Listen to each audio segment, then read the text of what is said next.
News now देखने वाले सभी दर्शकों का स्वागत है।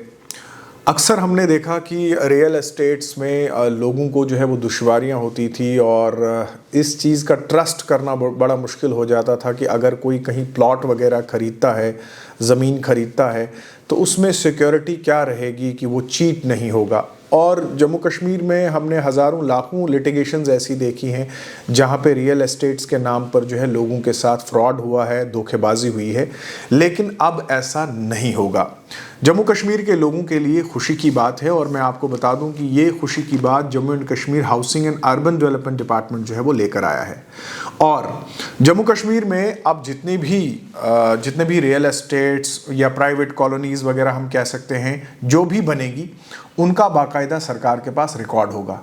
और ये कैसे होगा, तो जो भी रियल एस्टेट्स में काम करते हैं या फिर मान के चले कोई जम्मू कश्मीर में कहीं पे भी कोई कॉलोनी वगैरह काटना चाहता है और फिर उसको बेचना चाहता है तो उसके लिए अब सरकार ने रजिस्ट्रेशन जो है वो मैंडेटरी कर दिया है। Jammu and Kashmir housing and urban development department government of Jammu and Kashmir की तरफ से एक पब्लिक नोटिस जो है वो जारी किया गया है जिसमें मैंडेटरी कर दिया है registration of real estates projects with JKRERA।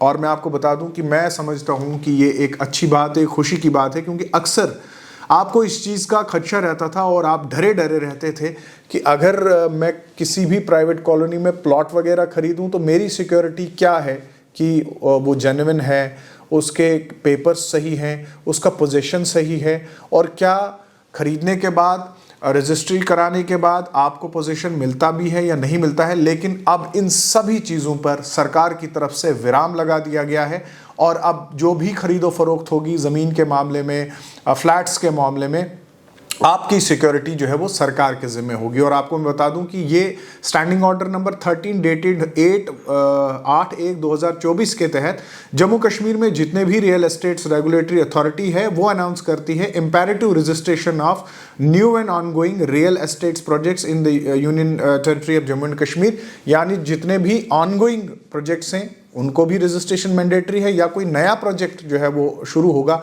उसकी भी रजिस्ट्रेशन जो है वो मैंडेटरी है। और इसमें एरिया अगर हम देखें तो 500 स्क्वायर मीटर्स से ज़्यादा अगर एरिया है तो आपकी रजिस्ट्रेशन जो है मैंडेटरी हो जाती है, या फिर 8 से ज़्यादा आपके ये कंपार्टमेंट्स या फिर हम फ्लैट्स वगैरह कह सकते हैं तो आपकी रजिस्ट्रेशन जो है वो मैंडेटरी हो जाती है। अब सवाल ये उठता है कि सरकार की तरफ से ये क्यों शुरू किया गया। तो मैं आपको बता दूं कि ये लोगों की सुविधा के लिए, लोगों की सिक्योरिटी के लिए, और मैं समझता हूँ सरकार की तरफ से और ख़ासकर housing and urban development department की तरफ से एक सराहनीय कदम। और इस कदम को जो है लोगों को भी अप्रिशिएट करना चाहिए, क्योंकि बड़े मुद्दतों से इस चीज़ की डिमांड थी कि ये जो रियल एस्टेट्स के काम करने वाले लोग हैं ये कहीं भी सरकार के ज़िम्मे में नहीं है, यानी कंट्रोल में नहीं है। लेकिन अब इस नोटिस के आने के बाद सब चीज़ें जो है वो ट्रांसपेरेंट हो जाएंगी। यानी जो भी रियल एस्टेट्स का काम करेगा, यानी कोई कहीं पे कॉलोनी काटना चाहता है तो उस कॉलोनी के कागज़ सही हैं, उसके पास परमिशन है नहीं है, उसके पास पोजीशन सही है नहीं है, ये सारा जिम्मा जो है वो रजिस्ट्रेशन के दौरान सरकार जो है वो हैंडल करेगी। और परमिशन उसे तभी मिलेगी जब उसके सारे इश्यूज जो है वो सही होंगे, सेटल्ड होंगे। यानी वो प्रपोज करता है कि फलानी जगह पे वो कॉलोनी काटेगा, अब उस ज़मीन के कागज़ सही हैं या नहीं है, रजिस्ट्रेशन के दौरान ये चीज़ें चेक होगी। उस ज़मीन का नक्शा यानी ततीमा जिसे हम कहते हैं रेवेन्यू लैंग्वेज में, वो सही है या नहीं है, रजिस्ट्रेशन के दौरान ये भी चेक होगा। ज़मीन की पोजीशन सही है या नहीं है, रजिस्ट्रेशन के दौरान ये सब चीज़ें जो है वो चेक होंगी। अब मैं आपको बता दूं तो सबसे पहले कहते हैं वाई रजिस्टर विद JKRERA। तो सबसे पहले रजिस्ट्रेशन क्यों करनी है, एक तो लीगल कंप्लायंस यानी जो लीगल इश्यूज हैं वो सेटल हो जाएंगे। दूसरा प्रोजेक्ट की ट्रांसपेरेंसी, यानी जब पब्लिक डोमेन में कोई भी लैंड डेवलपर या फिर रियल एस्टेट्स के साथ जो काम करता है वो उसको बेचना चाहता है तो उसमें ट्रांसपेरेंसी होगी उस प्रोजेक्ट में, और timely delivery of the project. यानी ये तय होगा कि अगर उसने आपको ये कहा कि मैं आपको फ्लैट जो है वो 1 साल में बना के देता हूं, तो अक्सर केसेस में हमने देखा था कि वो फ्लैट 10 साल तक नहीं बनता है और आपका पैसा जो है वो ब्लॉक हो जाता है। लेकिन अब इस केस में अगर एग्रीमेंट के ज़रिए आपने फ्लैट की पोजीशन फलानी डेट को लेनी है तो वो एंश्योर उसने करना है कि वो एग्रीमेंट के मुताबिक आपको उस फ्लैट की पोजीशन उसी डेट को देगा। और अगर इसमें देरी होती है तो बाकायदा क्लॉज रखी गई है जहां पे उसे जो रेट ऑफ इंटरेस्ट होगा उसके हिसाब से उसको आपको पैसा जो है वो देना होगा, आपका पैसा वापस करना होगा।